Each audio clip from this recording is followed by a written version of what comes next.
Hello, and congratulations on your pregnancy. We're glad you've chosen Ballard OBGYN specialist for your prenatal care. My name is Kim. I'm an OBGYN nurse practitioner. For the next 60 minutes or so, we're going to be going through information you're probably dying to find out about how to take care of yourself throughout your pregnancy journey. Pre-COVID, we would have been meeting each other today in our centering room. Well, now, with the corona pandemic, we need to keep you safe and away from unnecessary exposure. So, thank you for taking the time out of your day or night to watch this video. We will review how to set up the Circle app for your phone, pregnancy guidelines, and how to reduce your exposure to the coronavirus. Get out your phone, go to your app store, and you and your partner should both sign up for Circle by Swedish. This is your OB guide in an app form. It's so handy. I highly recommend that you play around with it. Each area has information for you to review. There's baby movement trackers, there's how to find a pediatrician, how to sign up for prenatal classes or hospital tours, and the app will send you information about what's happening in your pregnancy week by week. It also kind of guides you on what you should be thinking about when you come into our office. What questions should you be asking your provider about? So, sign up for Circle. We highly recommend it. This is our address, our suite number, and it's the only phone number you need. If you want to make an appointment, if you want to cancel an appointment, if it's 3 o'clock in the morning and your water broke, this is the only number that you need. After hours, you will hear a phone triage, and it typically states something along the lines of, if this is a medical emergency, hang up and dial 911. If you want to speak to the doctor on call, press 2.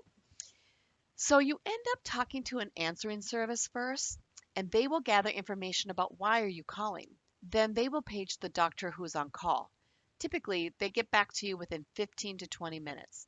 If you haven't heard back in 15 to 20 minutes, call again. This time, when you talk to the on-call service, they will page the nurses at Family Childbirth Center, and then the nurses from the hospital will give you a call to see what's going on. Don't feel silly calling us twice. Remember, you hired us to work for you. You will deliver your baby at Swedish's First Hill campus, located on Capitol Hill. Unfortunately, Ballard's Family Childbirth Center has permanently closed. At First Hill, the birthing center is located on the 5th floor. You will labor in a room, deliver in that room, and then once you and your baby are stable and you've fed your child for the first time, you and your family will be transferred to a much more quiet postpartum suite. Now, typically, most babies don't need a nursery. So thankfully, you won't hear about any 1960 or 1970 baby mix-ups anymore. That doesn't happen because your baby will spend all of its time with you. Now, in case you go into labor before 37 weeks, or your baby has a condition that needs to be managed by a perinatologist, the First Hill campus has a level 4 NICU, or nursery. That is staffed by neonatologists and nurses that can help manage your baby's first few hours of life. Also at First Hill, we are blessed to have the Lytle Center, and that's all things lactation. You will meet one of the lactation specialists after you've delivered to make sure everything is going okay for you and your baby. We will be sharing a video with you at one of your next few appointments so you can start to visualize what this is going to look like for you. It tells you, where do I park my car? What entrance do I go into? What floor do I go to? What do these rooms look like? So ask for the video if you need it earlier, but typically we share that video with you in your second trimester. While you're at the hospital, you will meet a lot of other people you haven't met before. And the first person to talk about is the labor and delivery nurse. Most nurses are there for you for a 12-hour shift. And typically, most people meet 2 labor and delivery nurses during their stay. You may also meet an anesthesiologist that's there for you to give you some pain control if that's your preference. You'll definitely meet the doctor who's on call from our practice, or maybe one of the other docs from the First Hill practice. Then you may also meet an OB fellow or a resident, and all of these people are there for you to make sure that you have a healthy and safe journey through your delivery. This is your Ballard team. These are your providers here at Ballard OBGYN. Now, pre-COVID, you would have picked out one doctor and you would have tried to see that doc at every single visit.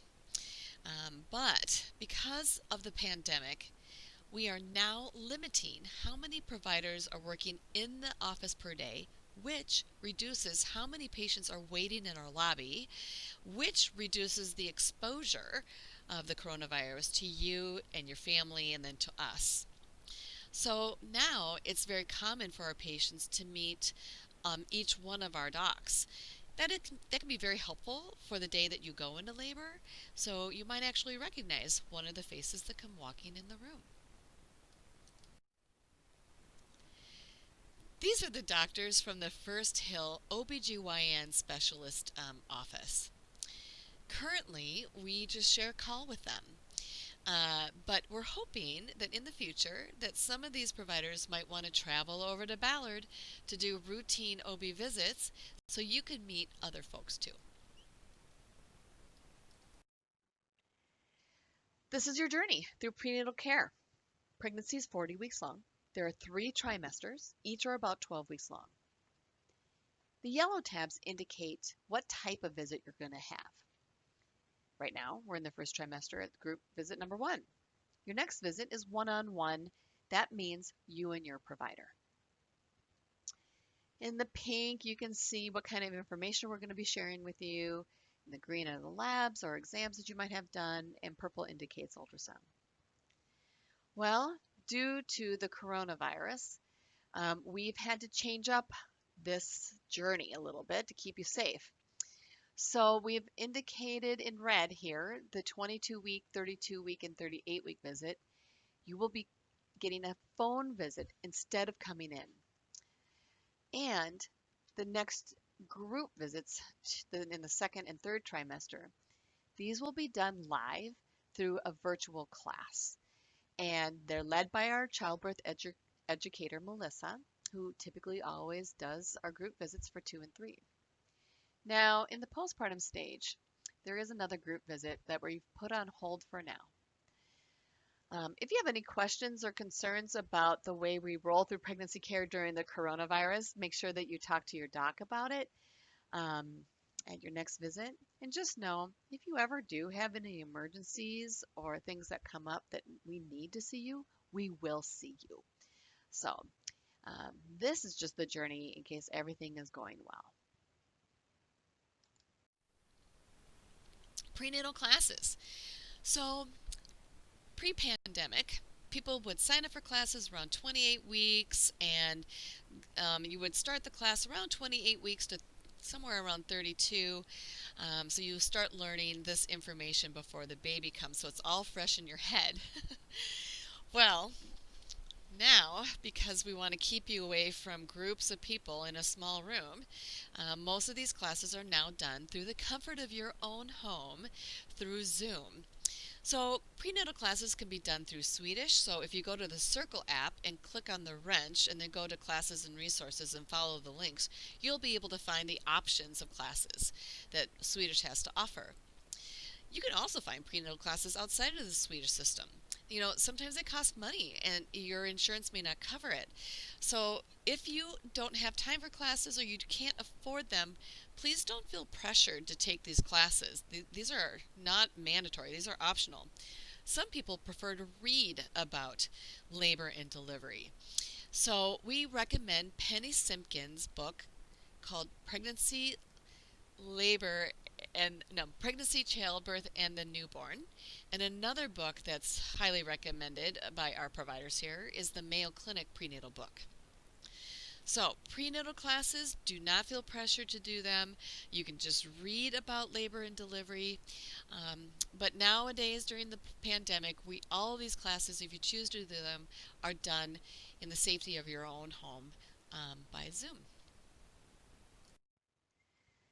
So, your first visit is going to be a long one. It's usually about an hour. The first part is an ultrasound called a viability or dating ultrasound. This is very helpful for all of us because we want to know what's going on. So we have you meet with one of our ultrasound techs. They will do an abdominal ultrasound first, so that's done on top of your tummy. And if your baby is hard to see, because maybe your uterus sits deep in your body, or you're not as far along as we thought you were going to be, you might have to take your pants off and have the ultrasound done transvaginally. It doesn't hurt, it's just a better way to get in there and take a look to measure your baby well. The ultrasound tech will tell you what they're looking at, but they cannot diagnose anything. So if you said, "Does everything look okay?" Just so you know, our ultrasound techs are not radiologists and they're not allowed to tell you the good and the bad, but they can point out your baby and let you know what you're looking at. This ultrasound is very helpful for us. It measures the head to the bum of the baby. That's called a crown rump length, and this will confirm your due date. We'll be able to look for the heartbeat. We'll be able to see if there's more than one. We'll also look to see how your ovaries and your uterus look. Then, after your ultrasound, you will meet with the provider. If you haven't had your annual exam in the last 11 months, you're going to have that thing done again. You will have a breast exam done. The doc will want to review any questions that you have and talk to you about the option for genetic testing, which we're going to review today. At the first visit, you will be asked to leave a urine sample and collect a vaginal swab. The blood work, that might happen your first visit or it might happen at the second visit. Again, if you need your pap, you'll have that collected at the first visit. But typically, that's about it for labs for your first visit. One of the tests that your doctor will ask you about at your first visit is whether or not you want to be tested for cystic fibrosis or spinal muscular atrophy. Now, these are chromosomal mutations that our parents could have passed on to us. This is kind of like doing 23andMe, but in a more medical version. Cystic fibrosis is a chromosomal mutation of the lungs. There are 1,700 different forms of cystic fibrosis. There is no test for all 1,700. Our test looks at the most common, either 32 or 97. You can ask your doctor which one they're going to order. If you know you have a family history of cystic fibrosis, we can refer you to the genetic counselors at maternal fetal medicine. They have a test for 600, but there's no test for 1,700. So remember, there's no such thing as a perfect lab test, ultrasound. Just know that these are just pieces of information that are helpful and that you may or may not choose to do. So, cystic fibrosis is a chromosomal mutation of the lungs where the lungs are filling up with fluid, and these kiddos usually don't make it past age 20 or 30 unless they get a lung transplant.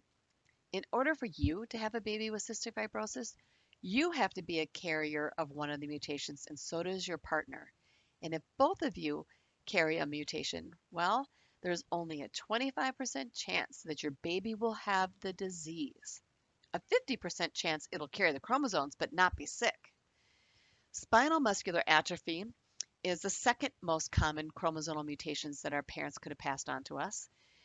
And in a layman's way of explaining it, this is a disorder where the nerves don't really talk to the muscles very well. So the heart does kind of um, stop beating, usually while you're pregnant. If your baby does make it to delivery, they don't usually make it past age 2. And there's no cure for this one either. And it's the same scenario. If you're a carrier of spinal muscular atrophy and your partner is too, well, there's only a 25% chance that your baby is going to be sick with the disorder, a 50% chance that your kid will carry the chromosomal mutation but isn't sick. So if you're listening to me and you're thinking about, well, what about Wilms tumor disease? That's what I have in my family. Well, that's one of those things you're going to want your doctor to know about because we will refer you to the group at Maternal Fetal Medicine because they have a test that that's much grander than just the two that you're looking at here. Um, Even if you don't have a family history of a chromosomal abnormality and you just want the grander, more expansive test, let your doctor know at your first visit. We'll be happy to refer you to the maternal fetal medicine group. The state of Washington requires that we let you know that there is testing available for cystic fibrosis and spinal muscular atrophy. So you may find that these are the only tests that your insurance will cover. We'll talk about that in a second. So, who's at risk for having a baby with a chromosomal abnormality? Really, we all are at risk. But studies have shown that if you are 35 years old or older at delivery, that's a risk. If you've had a baby in the past with a chromosomal abnormality, that's also considered a risk. And if you've suffered 3 miscarriages in the past or more, that's another risk. Make sure that you talk to your provider at your next visit and review your risks.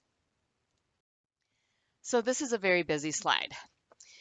This slide is here to show you one of the risks, and it's regarding age.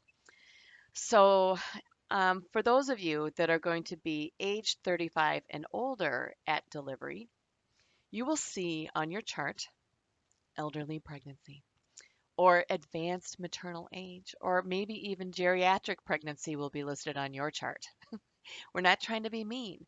It's just a sign. It's one of the indications for being a higher risk pregnancy is age. Could I be 19 years old and have a baby with Down syndrome? Absolutely. I mean, the risk is lower, but as we get older, our risk goes up because we're born with all of our eggs, women are, and we lose millions of them before our periods even come. And by the time we're 50, we only have about 1,000 left.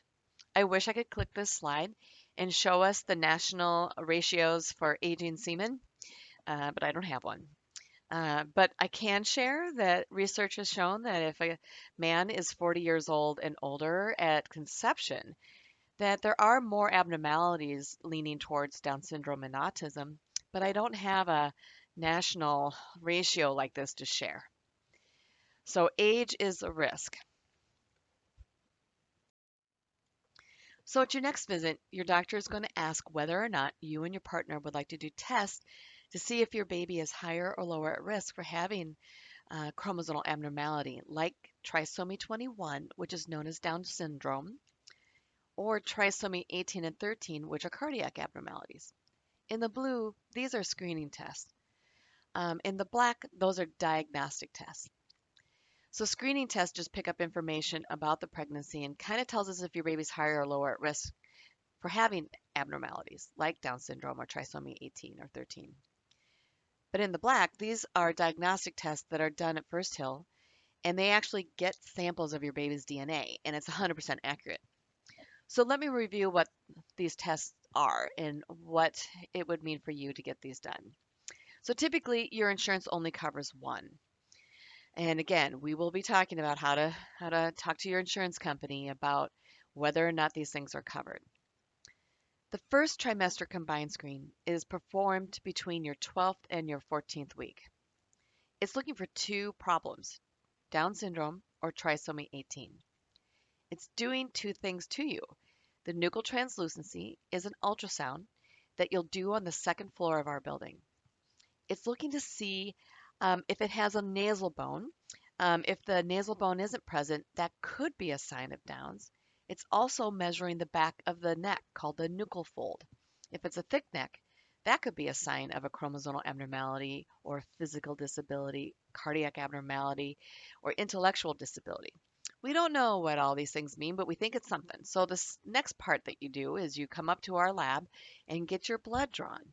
And this is picking up hormones from your ovaries and from your pregnancy. And with all this information, it fine tunes that ratio that you just saw. 85% better. So the results for the first trimester screen come back as a ratio. So if you were 35 years old, and don't quote me on this, but if your risk for Down syndrome nationwide was one baby out of 378, the first trimester screen test result will come back along the lines of one, hopefully, 1 out of 10,000 chance that your baby will have Down syndrome, or 1 out of 4,000 chance that your baby will have trisomy 18. No test is perfect. There's a 5% chance that this test result will come back saying something's wrong with your baby when it's not true. We call that a false positive. That's a bummer. It's very rare, but it is a risk that we take when we do a screening test. Cell-free fetal DNA test is the second offering. It's done after the placenta has completed its formation because what it's finding is broken bits of your baby's DNA in your blood. So we like to do it after 11 weeks or beyond. Some books that you'll read will say do it after 10 weeks and beyond. The placenta completes its formation around 9 to 10 weeks. So if you can wait a little bit longer, we'll have a more satisfactory test result. So what does this test look for? It looks for Down syndrome and 2 cardiac abnormalities, trisomy 13 or 18. It's 99% accurate for finding Down syndrome, and it's still in the 90s for finding the cardiac abnormalities. There is a false positive rate of less than 1% chance. If you want to find out the gender of your baby, this test will do that. If you don't want to know, make sure you tell your provider when they're ordering it 3 times. You have access to my chart, so you will see your lab result. And we don't want to blow a surprise for you if you wanted to keep it a secret. So if you don't want to find out gender, please let us know. Then, in the black, the diagnostic tests. These are done at First Hill and maternal fetal medicine. They're done at different stages of your pregnancy, as you can see. The chorionic villi sampling is doing an ultrasound, and it's looking for the placenta. And it's getting a biopsy of the placenta, which is, the cells are called villi. This is 100% accurate for saying yes or no, the screening tests were right or wrong. The amniocentesis is done a little bit later, and this is also done by ultrasound. This one's getting, it's looking for the biggest pocket of amniotic fluid and getting a biopsy of that. And this one's also 100% accurate. There is a very small chance of miscarriage after one of these procedures because they had to get in there and get a sample. In my 27 years, I've never seen a miscarriage, knock on wood, after someone has had these procedures done. That's why we send you to the perinatologist at First Hill. They're the ones that perform these tests, and they're very good at it. Typically, you don't start off with diagnostic tests unless you've had a baby in the past with a chromosomal abnormality. So these are the tests that your doctor is going to ask you about at your next visit. And you're going to need to know if you want to do them because they're optional, and you're going to want to make sure you can afford it. And that's what we're going to talk about next.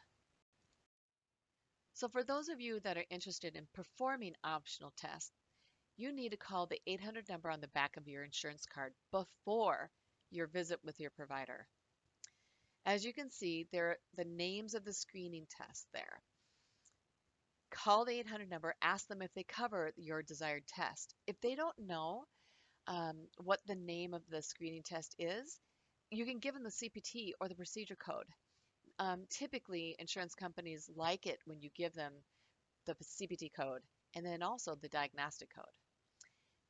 Below the screening test, you can see that we also listed diagnostic codes for how old are you going to be and how many babies have you had before. Make sure you give them those codes too. Now, for those of you that want to do the cell-free fetal DNA, you may know from in the past, it used to be free or $99. Well, they've raised their price. It's now $1,300. So if you call the 800 number on the back of your card and you find out that the cell-free fetal DNA test is not covered by your insurance policy, well then the 844 number below is for you. Please call that number. You may qualify for a discount. Some of our patients have been able to get $1,000 knocked off. So make sure that you do your homework before your next visit. So you might have a headache right now with all that heavy information about genetic testing options and whether or not you would like to do it.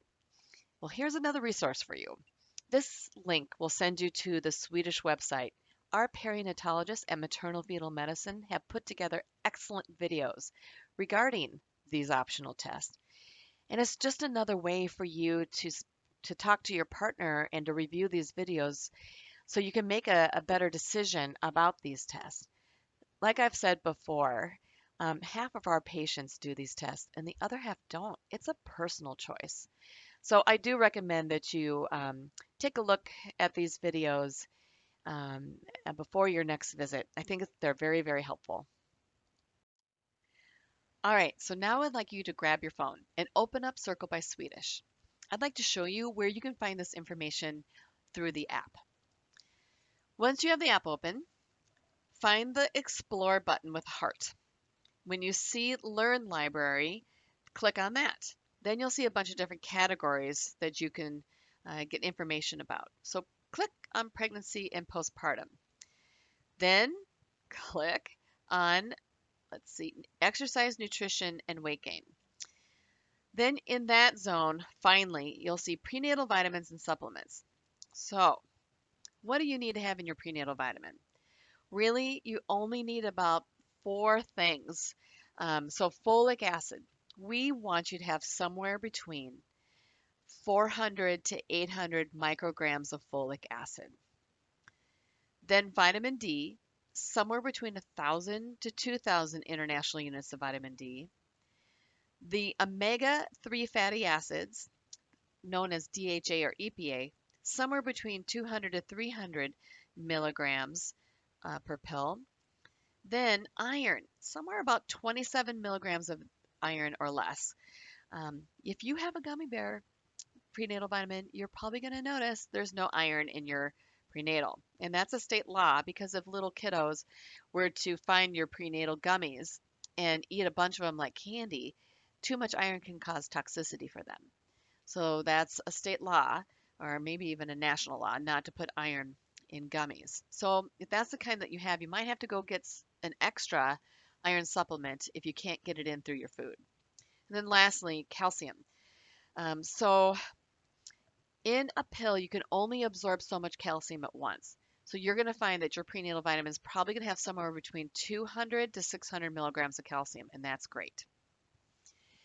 If you cannot take your prenatal vitamin because 30 minutes after you take it, you feel sick, that's fine. You don't need to take it. You might want to just take folic acid instead. If you forgot to take your prenatal vitamin one day, don't panic. It's okay. You really only need to take it 3 to 4 times a week to get the benefits. Again, we hope that the source of your nutrition will come from your food. That's where your vitamins are going to come from. If you have any questions about your prenatal vitamins, feel free to send us a My Chart note or review it with your doc at your next visit. Eating healthy will help you feel well and give your baby the best possible start. Pregnancy is not the time to go on a fancy diet, but it is the best time to eat as healthy as you can. In the app, you're going to find detailed information about what we consider a healthy diet. So please look at that and it will show you what is a serving and how many servings of protein, vegetables, fruits, dairies, grains that you should get in each day. Sometimes in the first trimester, you're so nauseous that you really can't eat anything that's healthy, and the only thing you want are carbohydrates, and that's okay. Just know that your baby is getting from your nutritional stores that you have in your body from 3 months before conception, and that's how your baby is getting nutrition. After the placenta has completed its formation, then your baby will be getting your daily diet. So for now, try your best to eat healthfully. And if you have any questions about your diet concerns, if you're vegan or you're a vegetarian, let us know. Still, you should be able to eat well and still get all the nutrients that you need, even if you are a vegan, by eating a well-balanced diet. Foods to avoid. In the history of food processing, occasionally bacteria have caused illnesses like listeria or E. coli, hepatitis A, salmonella. You might recall hearing about in the 1980s, listeria had caused many people to get sick, and even a few people had passed away from tainted deli meat. So since then, the USDA has placed guidelines for meat processing companies to test their product before it goes out to market. So it's rare to get sick from cold deli meat now. But we still need you to be very careful if you choose to eat deli meat. Heating the meat to steaming, or if it gets to 165 degrees, will kill the bacteria. So get your cold deli meat sandwich grilled. Put it in the oven, bake it.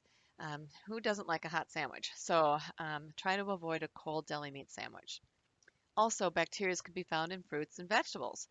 So be sure to wash your fruit and vegetables. You can use the vegetable washes. Raw and undercooked meats and even seafood can place you at higher risk for getting sick. So be sure to cook the meat and seafood thoroughly. Sorry, no more raw sushi. And as long as I'm talking about seafood, mercury has been found in seafood. The Department of Health through Washington State has issued a safety card, and we will provide that for you in your OB packet. This will list safer fish to eat while pregnant. Generally, you don't want to eat more than 12 ounces of seafood a week. Our Circle app has information about seafood safety too. Raw milk is risky and it can cause illnesses, so look at the label. If it's listed that the soft cheese or milk is made with pasteurized milk, well, this is safe to eat or drink. But if it says flash pasteurization, then that's not enough. Try to avoid that. And again, wash your hands before and after food preparation.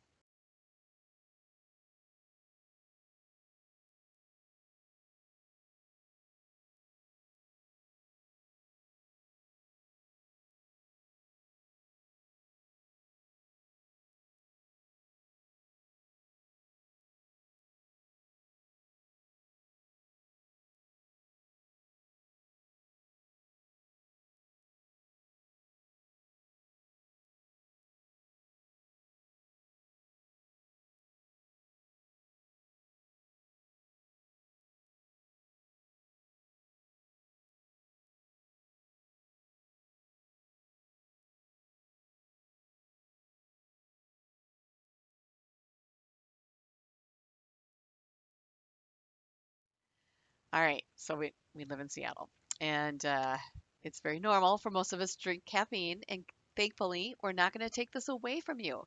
You can still safely drink 200 milligrams of caffeine a day or less. In the app, there's a brief comment about caffeine during pregnancy, um, and it gives you a little bit of guidelines about how much caffeine is in certain drinks. Caffeine is more potent in coffee than it is in espresso, and tea has less caffeine than coffee. So if you have any questions about how much you're drinking and if it's safe, send us a My Chart note. When we review your records at your next visit, we will look to see if the medication you're taking, if any, are safe.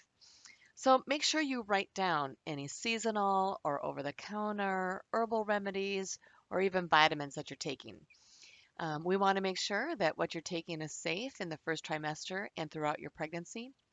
And if you ever get sick and you see your primary care provider for another reason and they prescribe something, if they don't know if the medication is safe, give us a call or send us a My Chart note before you fill the prescription, and we'll let you know if there's a different option if necessary. We will be taking alcohol and tobacco away from you while you're pregnant. Don't worry about it if you had a few drinks before you knew you were pregnant. That's not going to cause any harm. As long as you quit once you've had that positive pregnancy test, that's all that matters. If you have any issues with tobacco and you would like to quit, talk to your doctor about it at the next visit. We can help you get set up with smoking cessation, or you can contact your primary care provider for that.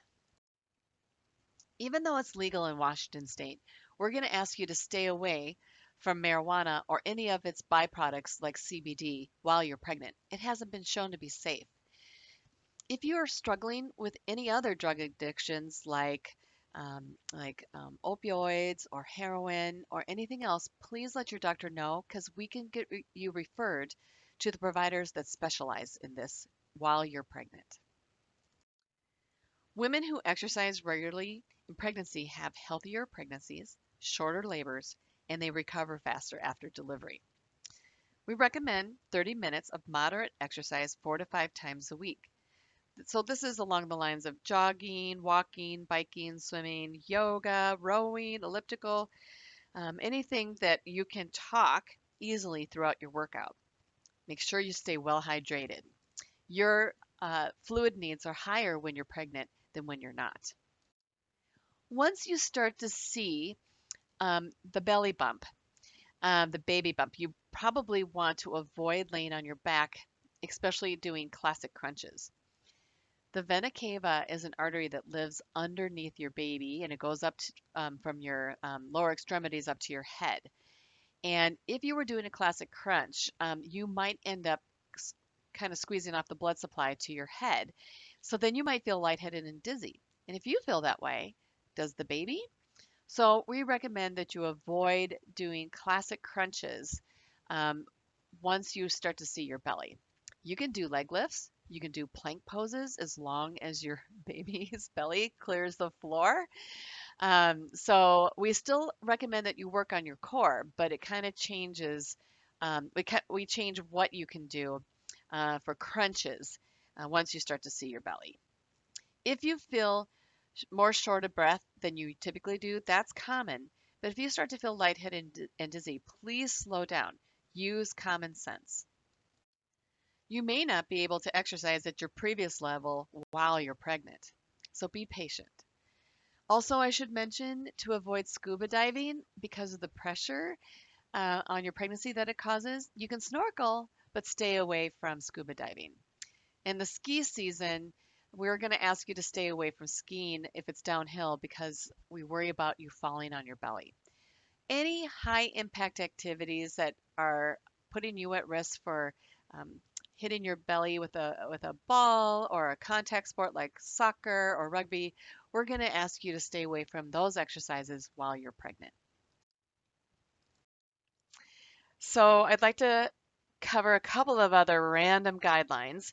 And since we just got done talking about exercise, let me start out with heart rate. So some of you might know that in the old days, there used to be some heart rate guidelines when you exercise, and that you were supposed to keep your heart rate in a certain zone.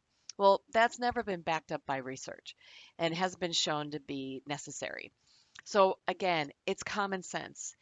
When you're exercising, if you start to feel lightheaded or dizzy, then slow down, put your feet up, make sure you're well hydrated. So, common sense. Then, if after working out you like to get into the sauna or a jacuzzi, uh, we're going to ask you to avoid that. And it's because if you get too hot, you might start to feel lightheaded and dizzy, and we don't want you passing out and bonking your head on anything or falling on your belly. And the other thing is about a jacuzzi, since they typically sit at about 102 degrees, um, we worry about you submerging your belly in something that warm for too long. We don't know if it's going to cause any harm to your baby. So stay away from jacuzzis and saunas. But if you like baths at home, go for it. Enjoy your baths. They cool off. They don't stay hot like a jacuzzi hot tub does. But even if you're standing in the shower and you find yourself lightheaded and dizzy, you're too warm. So just cool down the water or get out so you don't pass out. Then, do you have a cat? So some cats, um, if they're especially if they're outdoor cats, might have brought you home a special present like a bird or a mouse. And so that places your cat at risk for carrying something called toxoplasmosis from the rodent or the bird. And this is excreted into the stool. And if you breathe that in when you clean the kitty litter, then that puts you at risk for getting toxoplasmosis. It's super hard to get toxoplasmosis. But if you can have your partner clean out the kitty litter, that would be great. But let's say your partner is out of town and you're going to have to do it. Well, put on some gloves, get a bandana across your nose and your mouth, and then after you're done cleaning the litter box, wash your hands. Then, of course, last random guideline is if you're in a car, always wear your seatbelt. Once your belly starts to get big, make sure that that bottom strap is below the belly. Intercourse is safe throughout your pregnancy. It's safe unless your OB doctor has told you otherwise. Sometimes, if the placenta is hovering close to the cervical door, or if you're in preterm labor, your OB doctor might ask you to avoid putting anything into your vagina. Otherwise, during pregnancy, you will notice that your libido might feel different. It might be stronger, weaker, or maybe just the same. You might notice that your vaginal discharge has increased. This is normal during pregnancy. Your ligaments are a little bit more agile when you're pregnant, so certain positions might feel a little different to you. You do not need to worry about harming your baby through intercourse. Your uterus and amniotic sac and cervix all protect the baby and also protect you from infection. Continue to see your dentist while you're pregnant. We highly recommend that you go in for your routine checkups.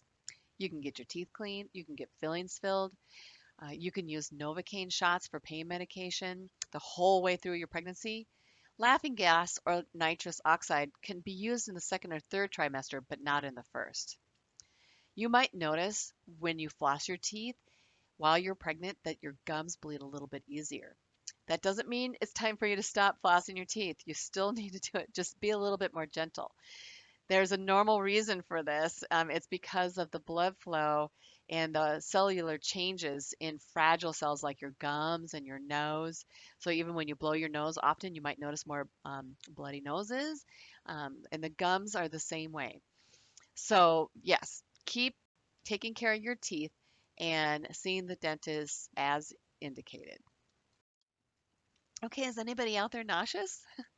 This is a very common symptom of pregnancy, and it's so mean. What a horrible way to feel. It feels like you have the flu all day long. Now, vomiting is very frustrating for folks too, especially if you're losing 50% of your food intake. We want to know if you're vomiting that much. We can help you with certain medications. Um, and nothing can get rid of all nausea, but we do have medications that can help with vomiting. So, open up your Circle app. Go to the pregnancy and postpartum zone. Then look for um, physical changes during pregnancy and then find morning sickness. Now, I really don't like it that they're calling nausea and vomiting morning sickness because it can happen any time of the day or night. So, within this zone, however, there's a lot of great information about ways to decrease nausea and maybe some vomiting too. Eating small, frequent, high protein meals is one of the best things that you can do. So this means hourly. So break up your 2,000 calorie diet into hourly little snacks, and this might help. Staying well hydrated is helpful too.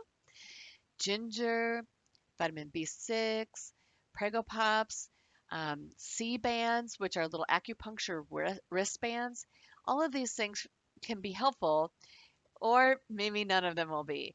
Hopefully, you will not struggle with this for too long. Typically, by the time you get to 12 to 16 weeks, this fades away. If you have any questions or concerns about what you're experiencing, we want to know. So, I just want to throw out a few other symptoms that you might be experiencing to give you a little bit of peace of mind if you are experiencing them. The first one is menstrual cramping sensations without bleeding. So you might be experiencing low-grade cramps down low by your bladder or right above your pubic bone. This is normal. That's your uterus growing.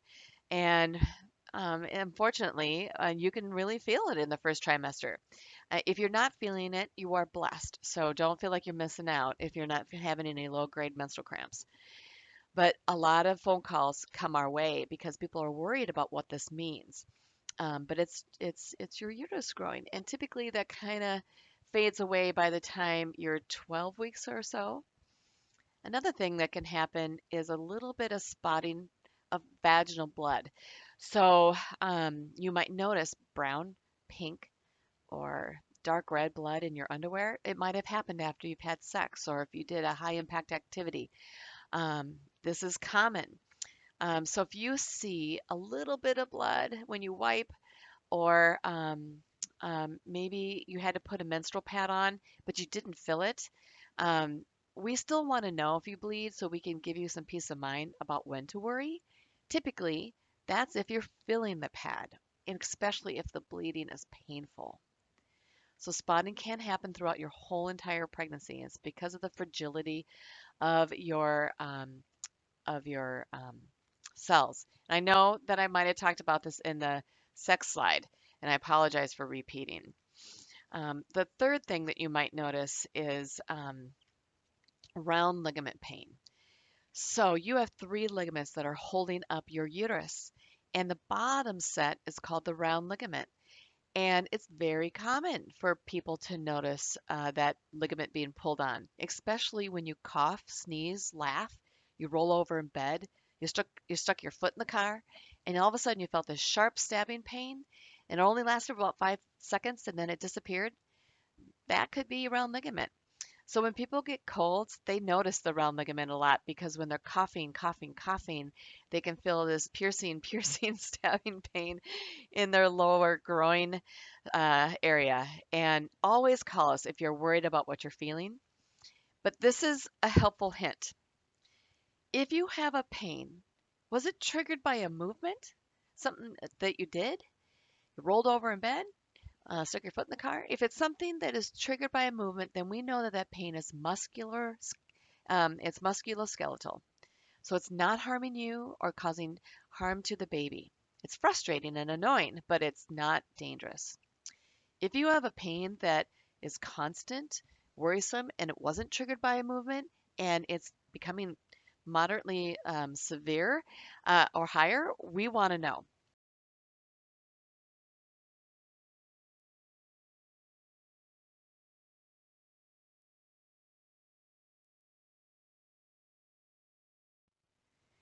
During the flu season, we highly recommend that you get your flu shot. Now, did you know that the flu shot is only for the respiratory flu, not the GI flu? While you're pregnant, you have a lower immune system. This means it's easier for you to get the flu or a cold, and it might take longer for you to recover. So we do recommend the flu vaccination while you're pregnant. The other vaccination that you'll get around 32 weeks or so is something called the Tdap.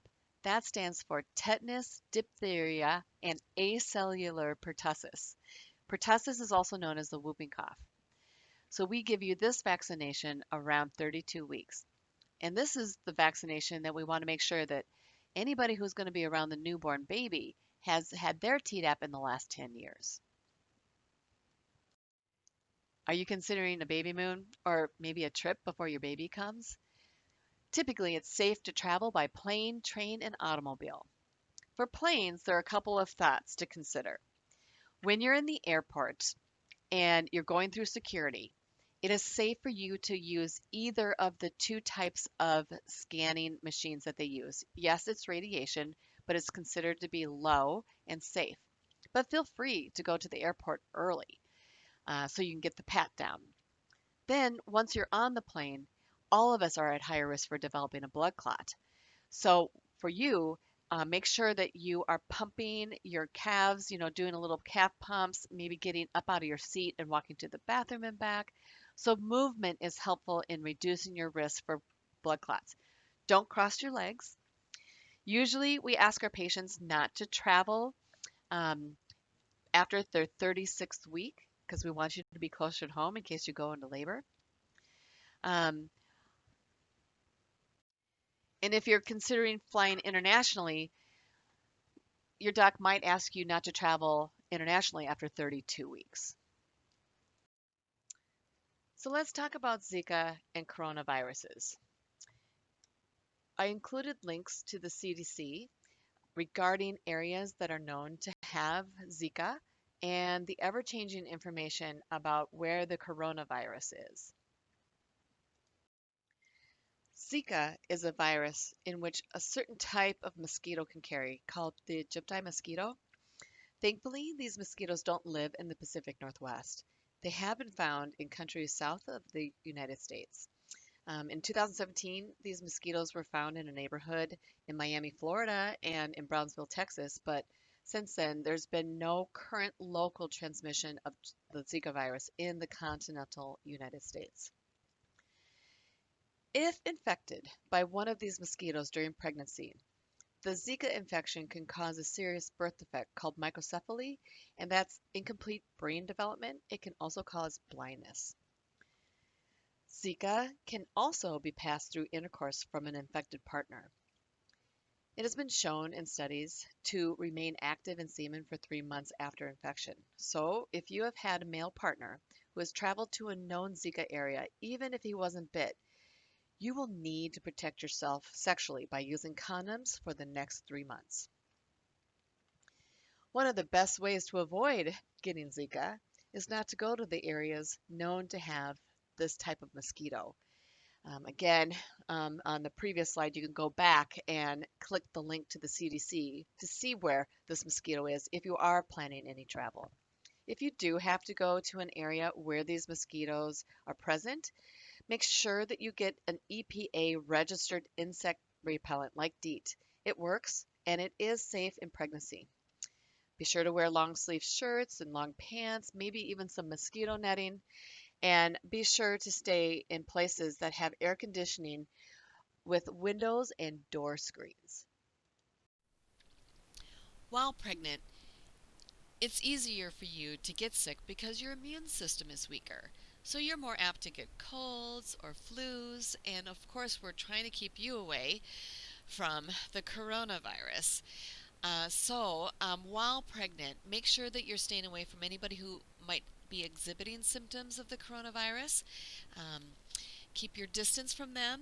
If you're sick or you think you might be sick, make sure you contact your primary care provider because those are the folks that will be diagnosing and managing your illness if you do happen to get sick. Make sure you cover your cough and wear a mask around other people if you think you might be sick. We've had some patients ask us if they need to be wearing a mask all day, all night, 24/7, and that's not what you need to do. We want you to wear a mask if you're going to be outside um, and you're within 6 feet of a non-family member. We definitely want you to wear a mask. But inside your house with people you've been social isolating with, you do not need to wear a mask. We do want you to wear something that's appropriate, however. No bandanas or scarves. Wear something that actually covers your nose and your mouth. If you haven't already been to our office, just so you know, you will be greeted on the first floor before you even get into the elevators to come up to the fourth floor. You'll be greeted by a nurse who is taking temperatures and asking you the questions about the coronavirus. If you don't have an appropriate mask, they will provide you with one. And your partner, if your partner's coming with you to the visit, make sure that your partner's also wearing a mask. Um, Make sure that if you've been out and about that you avoid touching your eyes, nose, and mouth with unwashed hands because those droplets are the way that the virus is transmitted to you. So making sure that you wash your hands for at least 20 seconds with soap and water. Clean and disinfect surfaces that might be touched a lot, like your steering wheel and your doorknobs and tables. You can also use the antibacterial uh, um, sanitizers, but they need to have at least 60% alcohol in order for them to be effective. The CDC updates their website on the latest and greatest information about the coronavirus and how to protect you and your family. When to call? You can call anytime you have questions or concerns. If you're signed up for my chart and you're already an established patient with us, you will find our logo in my chart. So you're able to contact us through my chart. If you have not become an established patient with us yet, you may not find us in my chart, even if you're on it with your primary care provider. So during office hours, give us a call, 206-781-6161. Typically, what will happen is the receptionist will take down your information and pass it to our nurses. If it's after hours, again, and I know I mentioned this before in the beginning of this program, that press the button to talk to the doctor on call. So if it says press 2 to speak to the doctor on call, that's what you want to do. All emergencies, you want to call us. My charts are only reserved for non emergencies. So, a lot of people want to know how much is this pregnancy business going to cost me? And one of the things that is nice to do before you come in is to call your insurance company and ask them, how do you cover prenatal care? We do have a billing specialist. Her name is Denise Lovelace Johnson, and we will give you her information when you come in for your first visit. Or if you got your packet mailed to you, you will find her information in some of the loose pieces of paper. So yeah, it's always nice to know how much it's going to cost. So be sure that you call your insurance company and find out how they cover prenatal care. All right, we're done. If you have any questions that weren't covered, please give us a call or send us a MyChart note if you have access to MyChart. I want to thank you from the bottom of my heart for taking the time out of your day or night to listen to me tell you about how we roll through pregnancy care here at Ballard OBGYN. And during these days of the coronavirus, every day it's changing. Every day we're getting new guidelines. So some of the things that I shared with you today might change. So please be patient and know that we are doing our best to protect you from getting sick. Thank you so much, and we look forward to seeing you soon.